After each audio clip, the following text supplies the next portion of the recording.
បាទជម្រាបសួរអស់លោកលោកស្រីថ្ងៃនេះក្រុមហ៊ុន Active Investment របស់យើងខ្ញុំនឹងធ្វើបទបង្ហាញនៅប្រព័ន្ធ Walkthrough Metal Detector និងម៉ាស៊ីន X-ray ដែល scan អីវ៉ាន់រាវរកវត្ថុគ្រឿងផ្ទុះឬក៏លោហៈធាតុផ្សេងៗដែលស្ថាប័នអស់លោកស្រីចាំបាច់ត្រូវការបាទអញ្ចឹងនេះគឺជាម៉ាស៊ីន X-ray ដែលម៉ាស៊ីន X-ray នឹង scan អីវ៉ាន់ណាអញ្ចឹង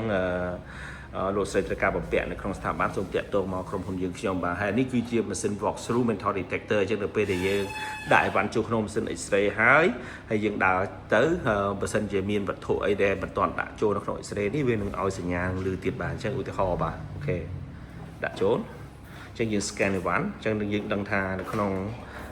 ម៉ាស៊ីននៅក្នុងប្រអប់ទាំងអស់ហ្នឹងនឹងមានអ្វីខ្លះបាទអញ្ចឹងបន្ទាប់មកគាត់ដើរឆ្លងកាត់អញ្ចឹងមិនមានអីវានឹងឲ្យសញ្ញាបាទហើយនេះគឺជាលទ្ធផលដែលយើងបានដាក់នៅក្នុងម៉ាស៊ីនមិញដែល scan ហ្នឹងបាទអញ្ចឹងយើងឃើញនៅក្នុងប្រអប់នេះគឺប្រអប់ជ័រនេះគឺមានកំភ្លើងជ័រហើយនេះគឺមានកបិតហើយនឹងមានវត្ថុផ្សេងៗដែលឲ្យសញ្ញាថាក្នុងនោះអាចមានវត្ថុគ្រោះថ្នាក់បាទអញ្ចឹងបើសិនអស់លោកស្រីត្រូវការម៉ាស៊ីន X-ray ឬក៏ Walkthrough Metal Detector សម្រាប់ស្ថាប័នអនុស្រីដែលអាចតាក់ទងមកក្រុមហ៊ុនយើងខ្ញុំដែលជាក្រុមហ៊ុនផ្គត់ផ្គង់នៅឧបករណ៍សន្តិសុខគ្រប់ប្រភេទបាទ